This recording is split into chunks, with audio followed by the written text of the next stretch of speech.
बहुला भोग ऐश्वर्य गतिं प्रति यामिमां पुष्पितां वाचं प्रवदन्त्यविपश्चितः वेदवादरतः पार्थ नान्यदस्तीति वादिनः कामात्मानः स्वर्गपरा जन्म कर्म फलप्रदा क्रिया विशेषा बहुलां भोगैश्वर्य गतिं प्रति यामिमां पुष्पितां वाचं प्रवदन्त्यविपश्चितः वेदवादरतः पार्थ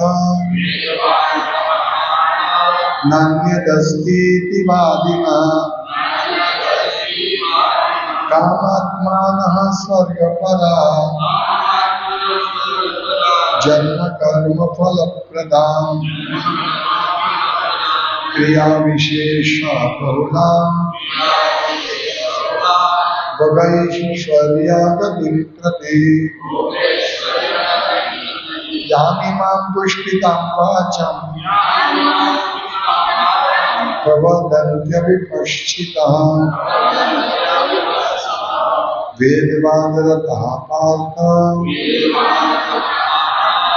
नान्यदस्तीति वादिनः कामात्मानः स्वर्गपरा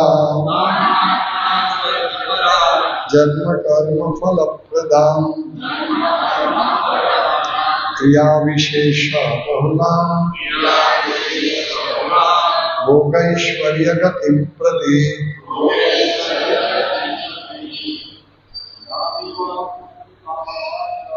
यामिमां पुष्पितां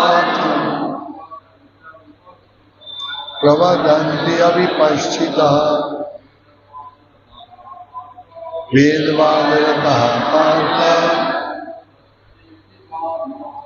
नान्यदस्तीति वादिनः कामात्मानः स्वर्गपरा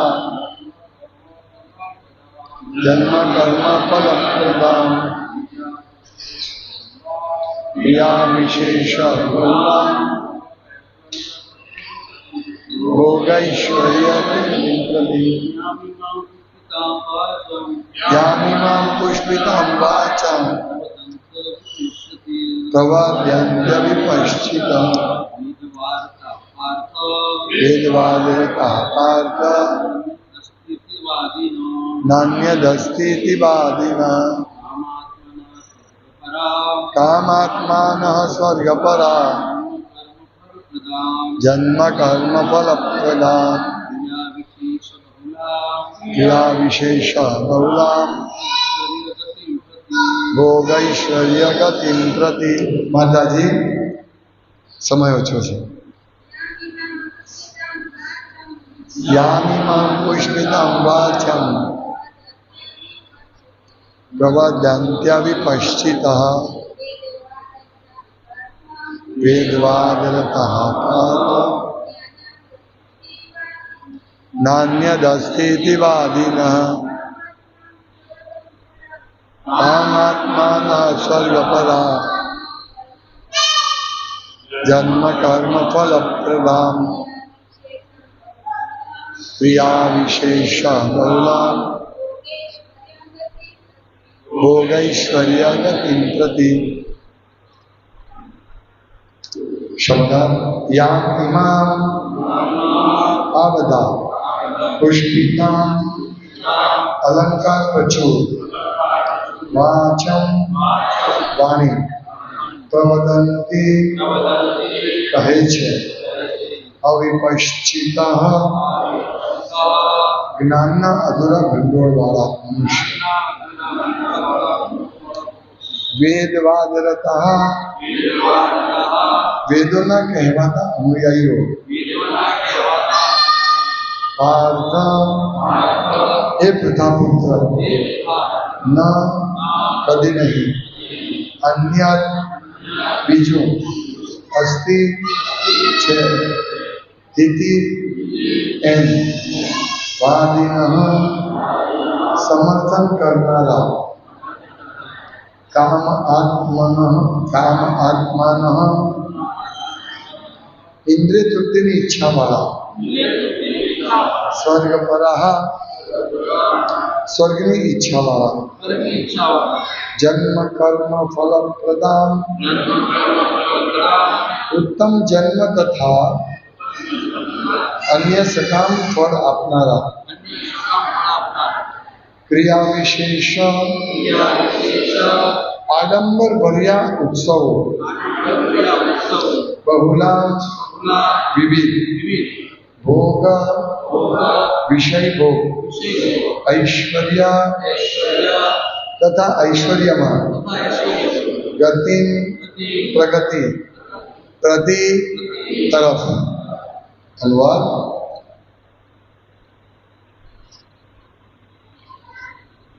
અલ્પજ્ઞાની મનુષ્યો વેદોની તે આલંકારિક વાણી પ્રત્યે અતિશય આસક્તિ ધરાવે છે જે સ્વર્ગ પ્રાપ્તિ ઉત્તમ જન્મ સત્તા વગેરે માટે વિવિધ સકામ કર્મો કરવાની ભલામણ કરે છે.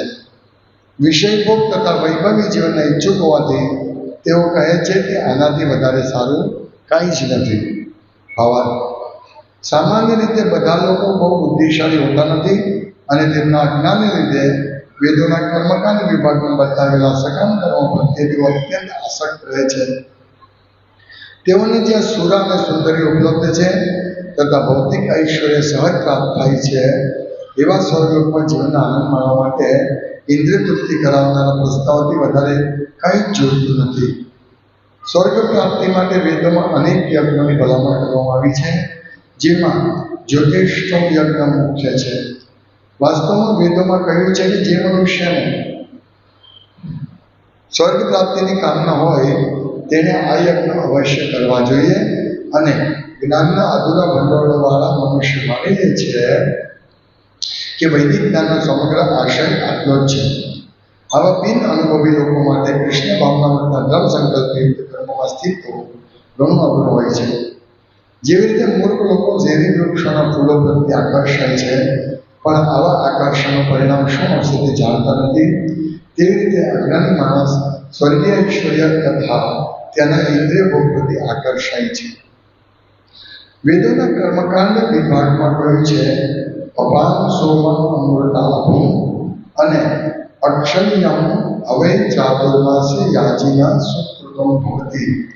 બીજા શબ્દોમાં જે લોકો ચાતુર્માસ તપ કરે છે તેઓ અમર તથા સદા સુખીતા માટે સોમરસ પીવાના અધિકારી બને છે. આ પૃથ્વી પર પણ કેટલાક લોકો સોમરસ પામવા માટે આતુર હોય છે જેથી તેઓ બળવાન બને અને ઇન્દ્રિય સુખ પ્રાપ્ત કરી શકે. આવા લોકોને સંસારના બંધનમાંથી મુક્ત થવા પર કોઈ ક્ષમતા હોતી નથી અને તેઓ વૈદિક યજ્ઞોના વૈભવ ઉત્સવોમાં વધુ આસક્ત રહે છે. તેઓ સામાન્ય રીતે વિષય હોય છે અને જીવનમાં સ્વર્ગીય આનંદ છે તેમને બીજું કંઈ જ હોતું નથી. એમ જણાય છે કે સ્વર્ગમાં નંદનકાનન નામના અનેક ઉદ્યાનો છે જ્યાં દૈવી અર્થાત સ્વર્ગીય સુંદર સ્ત્રીઓનો સંગ તથા પ્રચુર માત્રામાં સોમરસ પામવાની ઉત્તમ તક મળે છે. આવું શારીરિક સુખ નિસંદેહ વિષય હોય છે. તેથી આ લોકો એવા છે કે જેઓ ભૌતિક જગતમાં સ્વામી થઈને આવા ભૌતિક ક્ષણિક સુખો પ્રત્યે આસક્ત રહે છે. ઓમ જ્ઞાનતિમિરાનંદસ્ય જ્ઞાનંજનશલાકયા ચક્ષુરુન્મિલિતં તસ્મૈ શ્રીગુરવે નમઃ. નામશેષમ મનુમપી શુચિર્મમ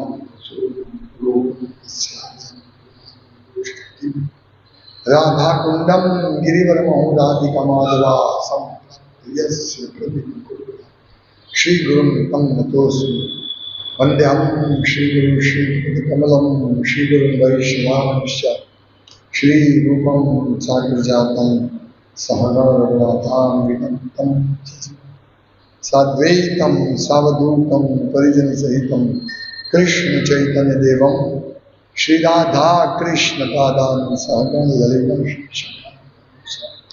હરે કૃષ્ણ કૃષ્ણ કૃષ્ણ હરે હરે, હરે રામ રામ રામ હરે હરે કૃષ્ણ. ટ્રાફિક સિગ્નલથી કંટાળી ગયા. ઘરેથી મને અહીંયા આવતા 60-50 મિનિટ લાગી. પહેલાં 40 મિનિટમાં આવતો હતો, 10-15 મિનિટ વધી ગઈ. કોને ગમે આવું? જ્યાં ટ્રાફિક નહીં હોય ત્યાં જવાનું ગમે ને. એમ તો એના કરતાં ગામડામાં રહેલા સારા, કોઈ ટ્રાફિક નહીં, કોઈ સિગ્નલ નહીં. તો આ શ્લોકમાં એ જ સમજવાનું છે આપણે કે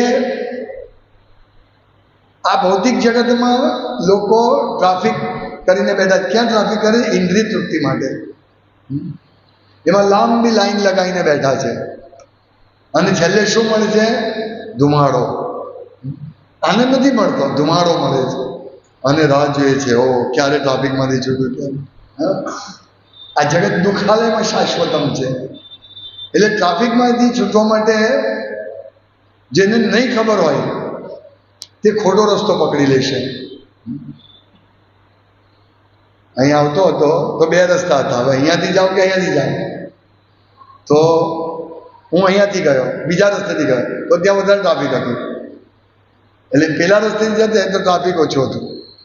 એટલે ટ્રાફિકમાંથી બચવા માટે આપણે જુદા જુદા રસ્તા શોધીએ છીએ. એટલે અહીંયા એ જ લખ્યું છે કે યામિમમ પુષ્પિતમ વાચમ,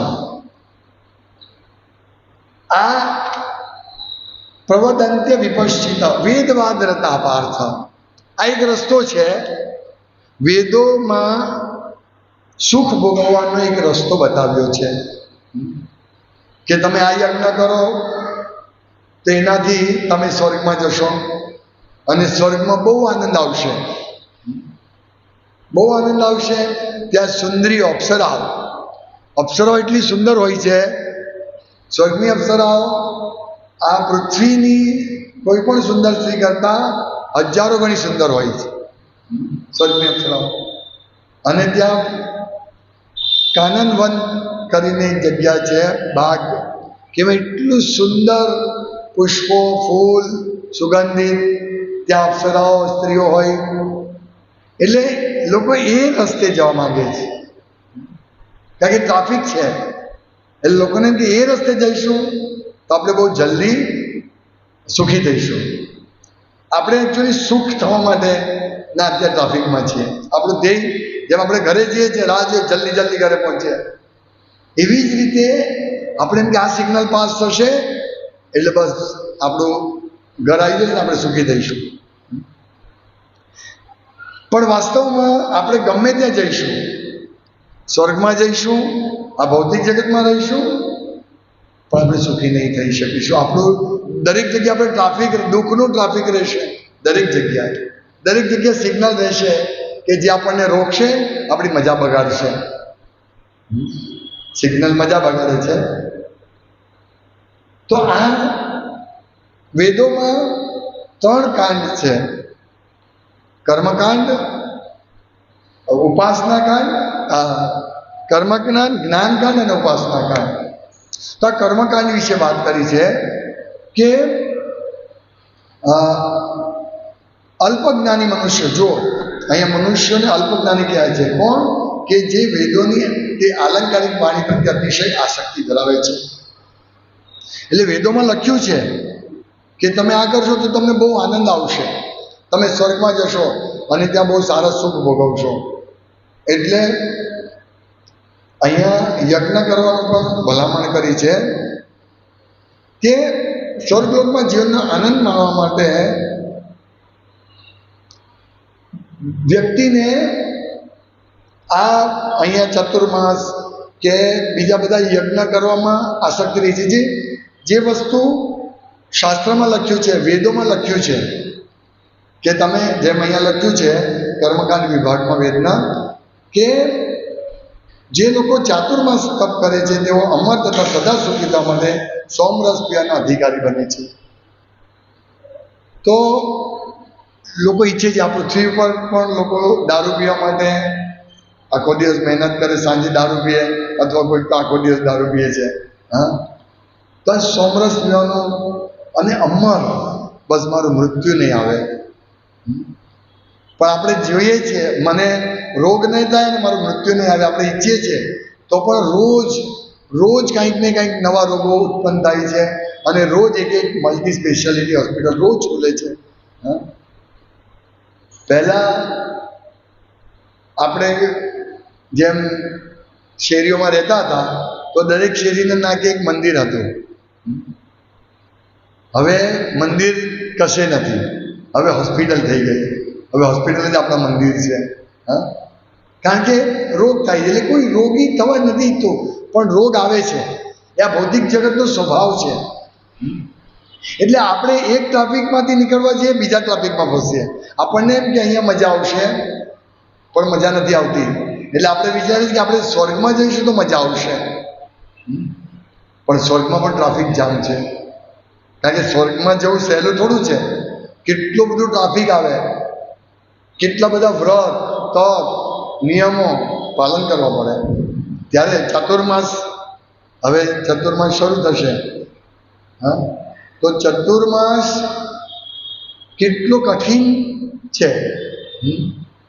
અમુક વસ્તુ ખાવું, એક સમયે જ ખાવું, નીચે સૂવું, શેવિંગ નહીં કરવું, બહુ બધા નિયમો છે. આ તો બહુ કઠિન છે. તો અહીંયા ચતુર્માસ કરવાથી શું થશે? જો પરફેક્ટલી કરીશું તો આપણે અમર તથા સદા સુખી રહેવા બની શકીશું.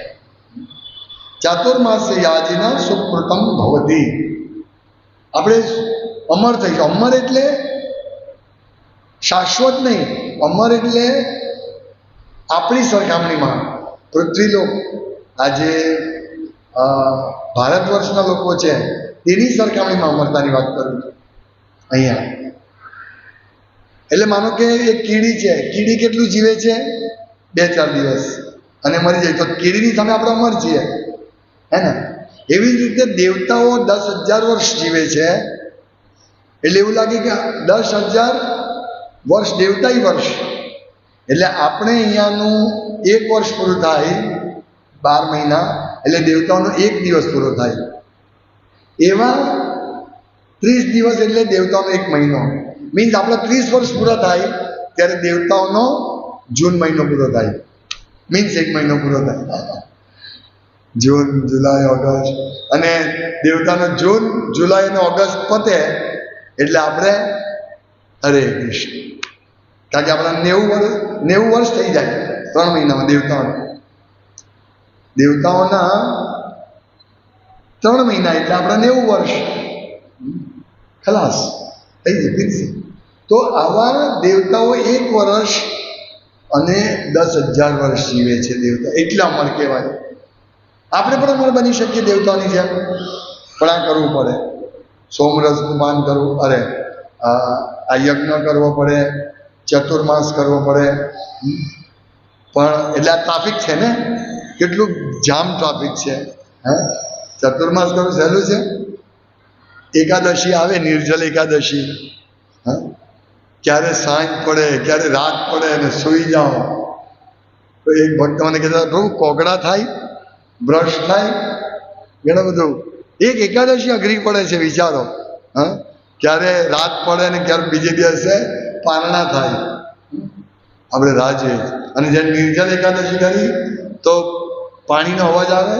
આ પાણી કોઈ પીતું હોય, ગ્લાસમાં પડે, હા, પાણી અમૃત છે એના માટે. હે ને?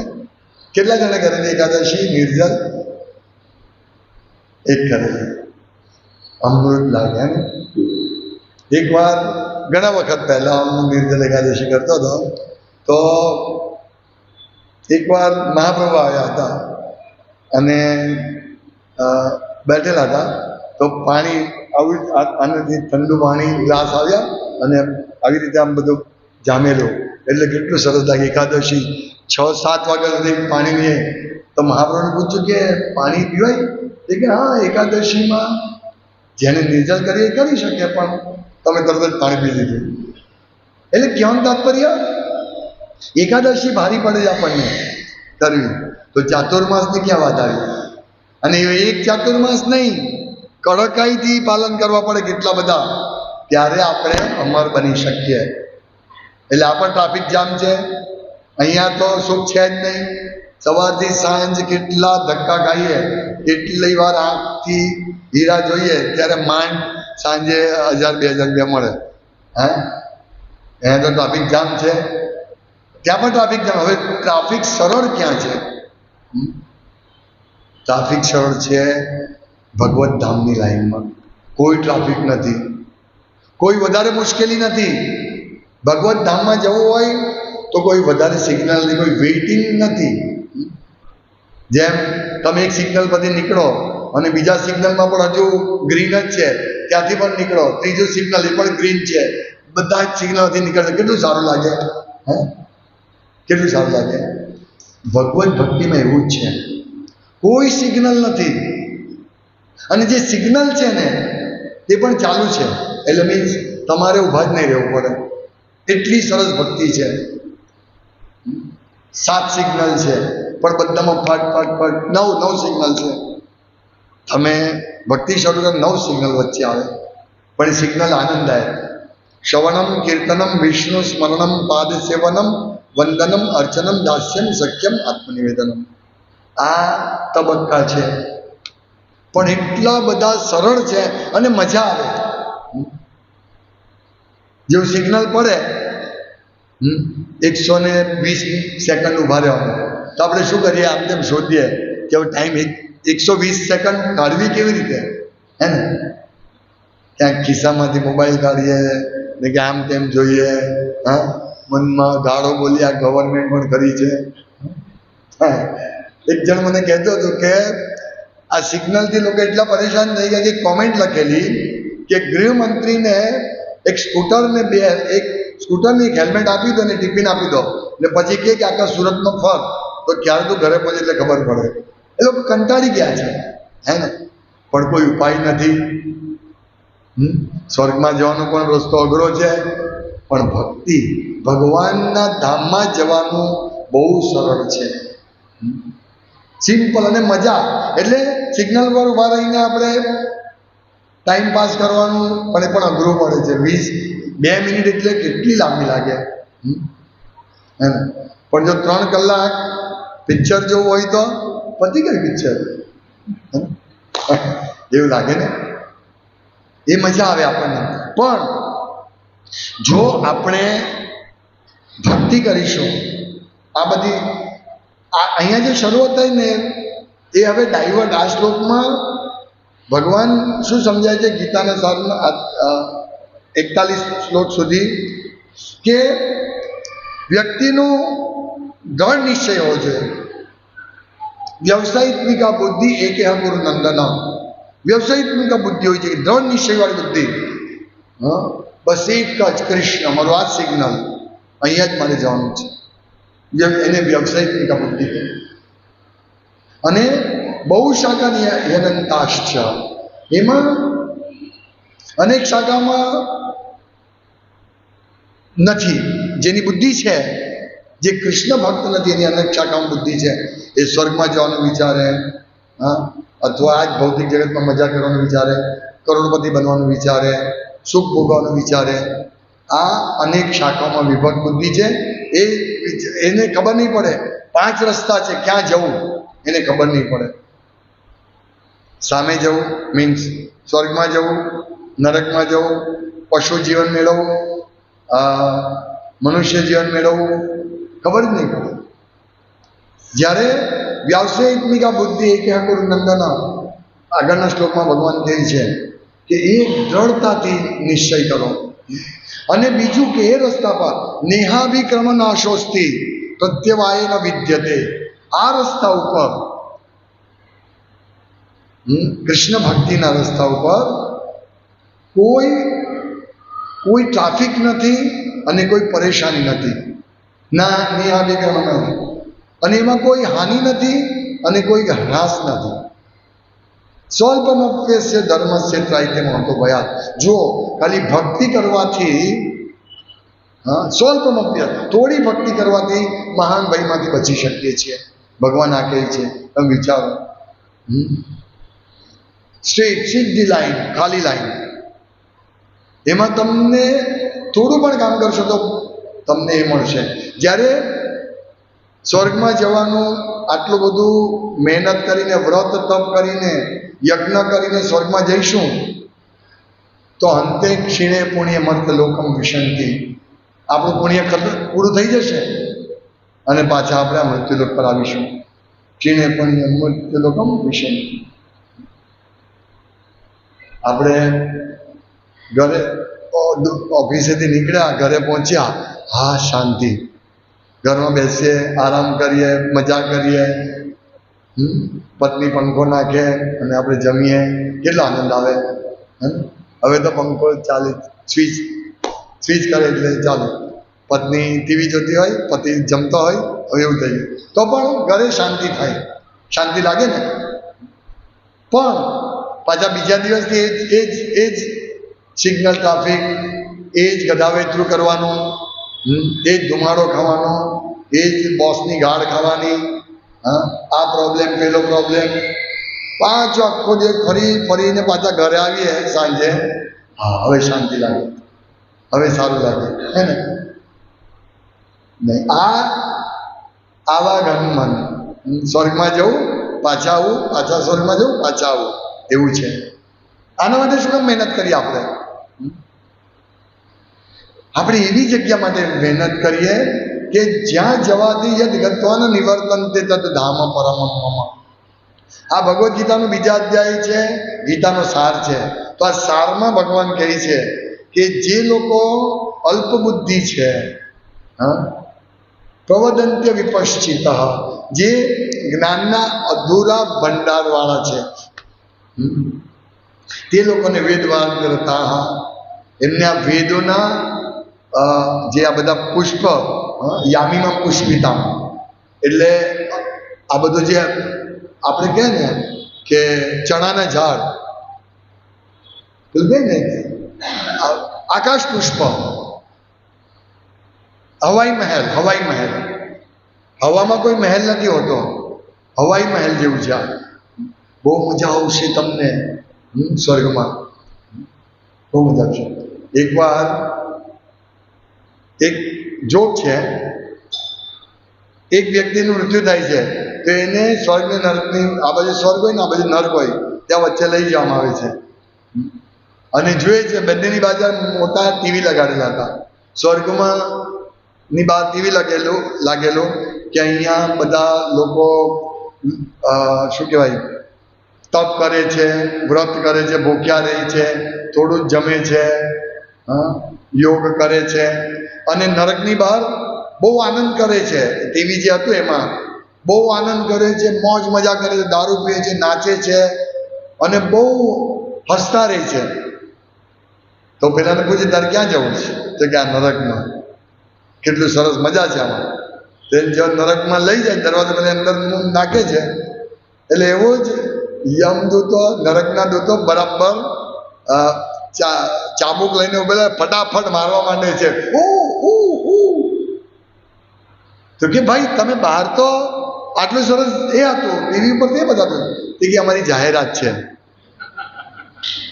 એટલે લોકો અંદર આવે, નહીં તો જાહેરાત નહીં તો કોણ આવે? એટલે આવું છે આ જગત, આવું છે. આપણે બહુ મજા આવશે, સ્વર્ગમાં જઈશું, બહુ મજા આવશે. ના, એક જ જગ્યા મજા આવશે, ભગવત ધામમાં. અને ભગવાનના ધામમાં જવા માટે આ કળિયુગમાં સર્વશ્રેષ્ઠ, સૌથી સરળ ઉપાય ભગવાનના નામનું કીર્તન કરવું, ભક્તિ. ભક્તિ એવી વસ્તુ છે કે જે કરવાથી ફટ ફટ ફટ સિગ્નલ બધે ગ્રીન જ મળે, સીધા ભગવત ધામ. ભક્તિમાં આપણે જે માળા શરૂ કરીએ અને માળા કરતા કરતા ભગવત ધામ ક્યાં આવી જાય ખબર નહીં પડે. કારણ કે માળા કરીએ અને સાથે સેવા કરીએ, એટલે માળા અને સેવા આ બંને સાથે ચાલવું છે. કારણ કે માળા મીન્સ સેવા માંગીએ છીએ, આપણે ભગવાનનું નામ લઈએ, હરે કૃષ્ણ હરે કૃષ્ણ. હું શું કહીએ છીએ?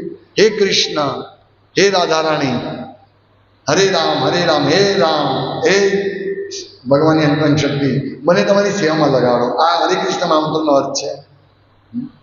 તો આપણે ભગવાન પાસે સેવા માંગીએ છીએ.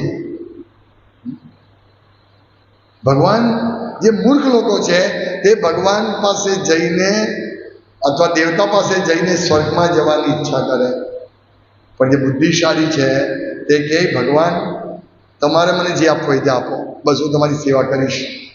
અને ભગવાન, તમે કરોડપતિ પાસે જાઓ અને તમે કહો કે ભાઈ મને 200 રૂપિયા આપો, તો એ શું કહે છે, લે ભાઈ લઈ જાઓ. પણ તમે એમ કહો ને કે તમારે જે યોગ્ય લાગે તે મને આપો, તમારે જેટલા મને આપવા હોય તે આપો, જે આપવું હોય તે કરોડપતિ માણસ તમને 1 લાખ રૂપિયા આપશે, હે ને? તમે કેટલા 200 રૂપિયાની પાછળ દોડો, ભાઈ તમને 1 લાખ રૂપિયા આપશે.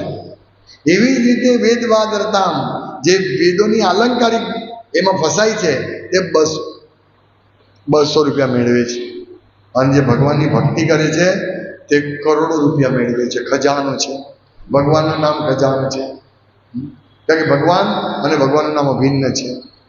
એટલે આપણે સ્વર્ગમાં જવા માટે, ઉચ્ચ લોકોમાં જવા માટે, સુખી થવા માટે, ખૂબ ઐશ્વર્ય મેળવવા માટે, સારો જન્મ મેળવવા માટે પ્રયાસ નથી કરવાનો.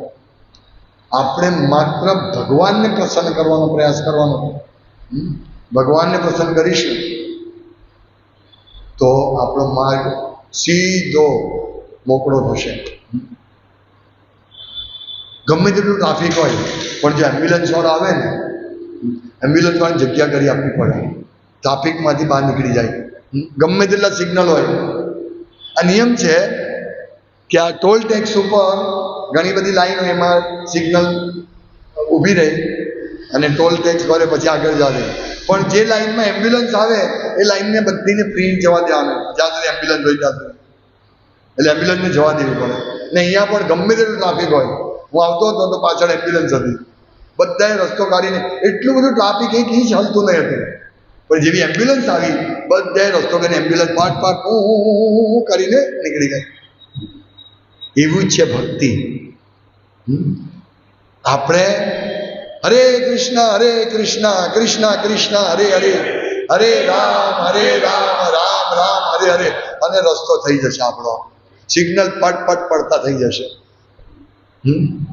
દૂરથી દેખાશે, અરે અહીંયા તો 2 મિનિટ ઉભા રહેવું પડે છે, પણ જ્યાં તમે આવશો હરે કૃષ્ણ બોલશે એટલે સિગ્નલ ક્લિયર, જાઓ, ગો, નો સ્ટોપ. પણ જેમ એમ્બ્યુલન્સ હોય તે કરે ને, તેમ આપણે હરે કૃષ્ણ કૃષ્ણ કૃષ્ણ હરે હરે, હરે રામ રામ રામ હરે હરે, આપણો રસ્તો ક્લિયર થઈ જશે. બસ આ જ વસ્તુ કહેવા માંગે છે. આમાં આપણે હોશિયાર બનવું છે. એક વાર અમારે એક ભક્ત છે ભૂતભાન બાબુ, ઓળખતા હશે બધા. તો એ કંઈક શું હતું, કર્ફ્યુ એવું કંઈક હતું. તો એને ભગવાનના દર્શન કરવા હતા. તો કર્ફ્યુમાં કંઈક એવી પરિસ્થિતિ કે જેમાં નહીં થઈ શકે, તો એમણે, એ બીમાર પણ હતા, તો એમણે એમ્બ્યુલન્સ બોલાવી ને એમ્બ્યુલન્સમાં બેસી ગયા. એમ્બ્યુલન્સ હો કરતી આવી ગઈ, દર્શન કરી લીધા ને એમ્બ્યુલન્સ પાછા ઘરે ગયા. એ મને કહેતા હતા. એટલે આવું છે આપણી એમ્બ્યુલન્સ છે. 108 મણકાની માળા આપણી એમ્બ્યુલન્સ છે, અને સીધી હો કરીને ભગવાનના ધામમાં પહોંચાડશે. એ એમ્બ્યુલન્સમાં બેસવું છે કે પછી પી પી પી પી સ્વર્ગમાં જવું છે?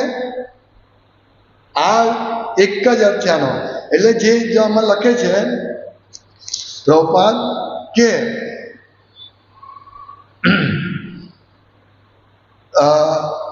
સ્વર્ગમાં નંદનકાનન નામના અનેક ઉદ્યાનો છે, જ્યાં દૈવી અર્થાત સ્વર્ગીય સુંદરનો સંગ તથા પ્રચુર માત્રામાં સોમરસ પામવાની ઉત્તમ તક મળે છે. આવું શારીરિક સુખ નિસંદેહ વિષય હોય છે. તેથી આ લોકો એવા છે કે જેઓ ભૌતિક જગતના સ્વામી થઈને આવા ભૌતિક ક્ષણિક સુખો પ્રત્યે જ આસક્ત રહે છે. જેમને ભૌતિક સુખો જોઈએ છે, જેમાં એ આસક્ત છે, તેઓ સ્વર્ગમાં જવાનું વિચારશે અથવા આ જગતમાં રહેવાનું વિચારશે.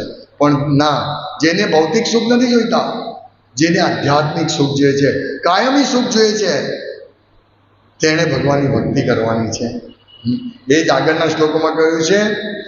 અને અહીંયાથી આખું ડાયવર્ટ થાય છે કે કોણ ભક્તિથી ડાયવર્ટ થાય છે તે હવેના શ્લોકોમાં સમજાય. આ શ્લોકમાં પણ એ સમજાવ્યું કે જે લોકો વધારે બુદ્ધિશાળી નથી, જેમને વિષય ભોગ ભોગવવા છે, સ્વર્ગમાં જવું છે, ઉત્તમ જન્મ જોઈએ છે, એ લોકો આ બધું કાર્ય કરે.